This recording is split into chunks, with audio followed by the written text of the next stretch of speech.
All right, if you're gearing up for the civil services, you already know ethics is a huge deal.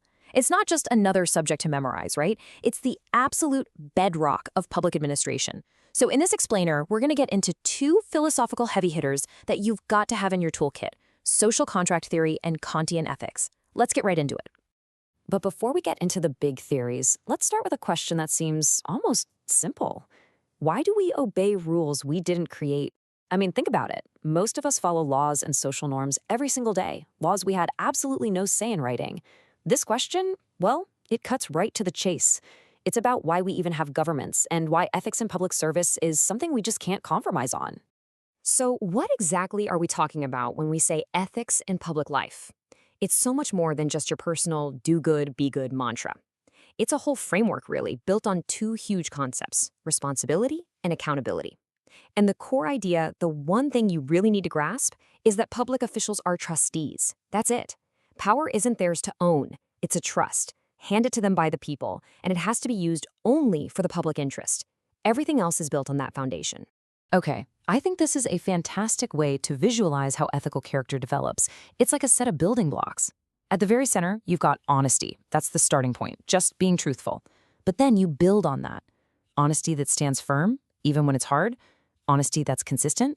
That's when you get integrity. And then, when that integrity is tested again and again, and it doesn't break, that's when you reach probity.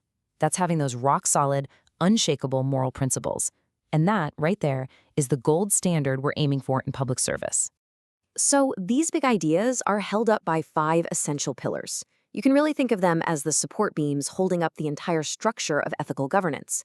You've got accountability, you have to be answerable for what you do. There's integrity, that's your internal moral compass. Transparency, which is all about making decisions out in the open. Impartiality, being fair and objective to everyone.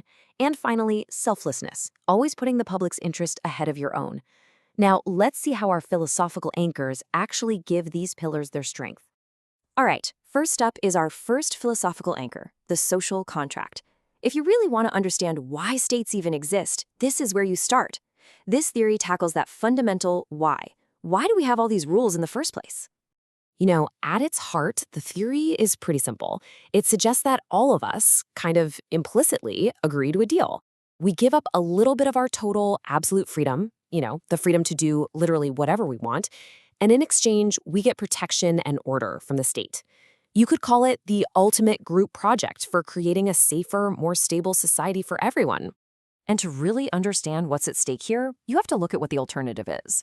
The philosopher Thomas Hobbes, well, he didn't pull any punches. He painted this really grim picture of what life would be like without any government, what he called a state of nature. His description? A constant war of all against all, where life is just solitary, poor, nasty, brutish, and short. Wow. I mean, that really drives home just how much we stand to gain from this whole social contract idea, doesn't it? But of course, not every philosopher saw it the exact same way. On one hand, you have Hobbes, who was basically saying the number one goal is to escape that terrible, chaotic state of nature. For him, we hand over our rights to a strong ruler to get some peace and quiet. But then you have John Locke, who had a totally different spin on it. Locke argued that we are born with certain natural rights, life, liberty, and property. And we create a government not just to escape chaos, but to protect those rights. So for Locke, the government's authority isn't absolute, it's totally dependent on it doing its job and protecting us. Okay, so the social contract gives us the big picture, right? The why behind the state itself. But that brings up another question. How should an individual official actually behave inside that system? For that answer, we need to turn to our second philosophical anchor, Immanuel Kant. He gives us a kind of internal moral compass, one that's all about duty. Now, Kant is the main guy behind a school of thought called deontology. And yeah, it's a big academic-sounding word, but the core idea is actually really powerful and simple. It's this: some actions are just plain right or wrong, and it doesn't matter what the consequences are. So for a deontologist, you don't lie. Why?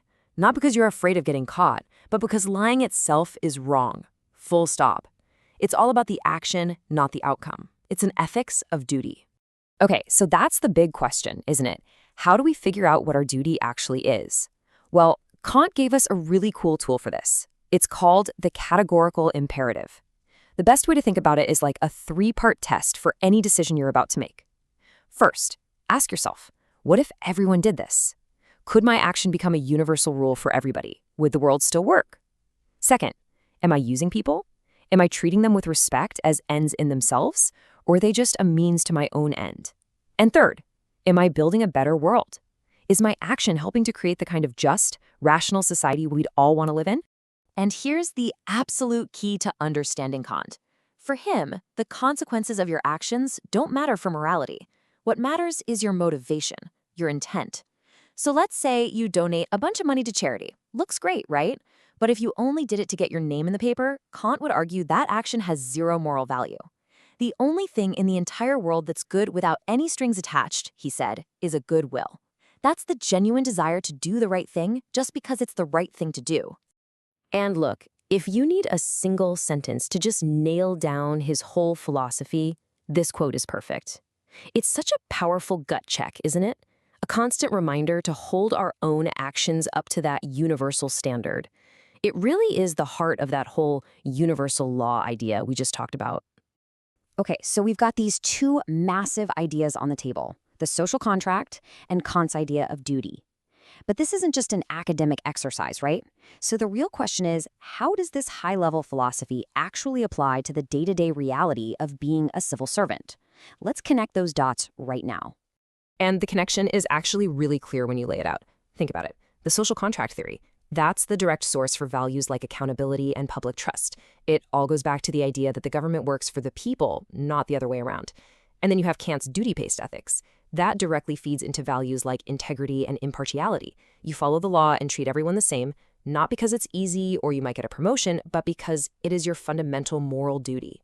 And please, don't make the mistake of thinking this is all just some dusty old philosophy from the 1700s. Kant's ideas are incredibly alive and kicking today. That whole principle about treating people as ends, not means, that is literally the philosophical foundation of modern human rights. And his focus on duty, it's the guiding light for professions like law and, yes, the civil service, where being impartial and sticking to the rules is absolutely critical for a fair society. So let's bring it all home. What we've been talking about, these big philosophical ideas, they're not just abstract concepts you need to memorize for an exam.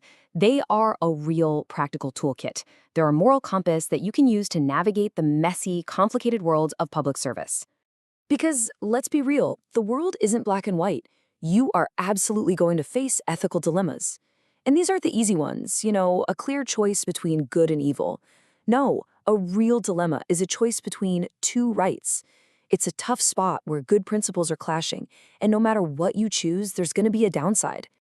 So I want to leave you with a question to really chew on. Picture this. You're in a situation where your strict duty to the law, that Kantian duty, is in direct conflict with your compassion for a person who's going to be seriously hurt by that law. What do you do? What becomes your guide? The letter of the law? The spirit of the social contract? Your own sense of compassion? This is where all that theory smacks right into reality. And I think that really gets to the heart of it all. Studying this stuff, studying ethics, it gives you the map. It gives you the language, the frameworks, the tools to analyze these impossible situations. But in the end, when that moment comes and you have to make the call, the hardest questions you'll ever face won't be on any exam. They'll be answered by your character, by the integrity and the probity that you yourself have built over a lifetime. And that really is what this is all about.